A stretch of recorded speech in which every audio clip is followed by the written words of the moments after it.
MLA దగ్గరికి తీసుకెళ్ళాలి. MLA చెప్తే పెన్షన్ ఎవడిస్తాడు ఇంతకీ? కొత్త పెన్షన్లు ప్రభుత్వం శాంక్షన్ చేయలేదు కదా.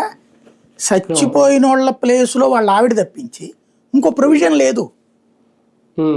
దాంతో ఇతనే నేను చేయలేనన్నా ఇంకెందుకన్నా మనకి అంటాడు వాడు. లేదా ఓహో అట్లాగా అనగానే వాడు మామూలుగా అన్నా కూడా మనకి ఎటకారం అనిపిస్తుంది. అది ఓహో కుదరదా నీకు అన్నాడు అనుకోండి, ఎటకారం. ఓ కుదరదా అన్నా సరే ఎటకారంగానే అనిపిస్తుంది మనకి. మనం వెళ్ళి మన పార్టీ నాయకుడి దగ్గర చెప్తే ఏం సార్ మన బతుకులు ఇది అంటాం. ఈ నాయకుడు ఆ నాయకుడితో చెప్పాలి. చెప్పాడంటే నేను తాడదెత్త 15 ఏళ్ళు మూసి కూర్చొని చెప్తున్నాడు. ఏడ సక్సెస్ అవుతుంది? రెండోది, డబ్బులు ఏడుండి సచ్చినేని వీళ్ళకి, వీళ్ళు తినేద్దాం అనుకుంటున్నారు, డబ్బులు లేవు.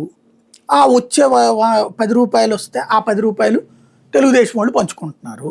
వీళ్ళకి అట్లా తినే అవకాశాలు ఇవ్వరు, నో డౌట్. అందులో పదవుల్లో ఏమన్నా ఇస్తారేమో కానీ కాంట్రాక్ట్లు తినే పనులు ఇతర పార్టీలకు ఇవ్వరు.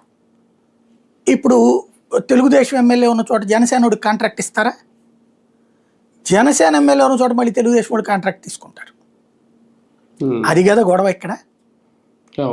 ఇదేంటంటే ఆశ పెట్టకపోతే లెక్క ఉండేది. ఆ పవన్ కళ్యాణ్ గారు అనవసరంగా ఆ రోజున మాట్లాడినట్టు 60-30-10 అన్నటువంటి మాట అమలు కాలేదు.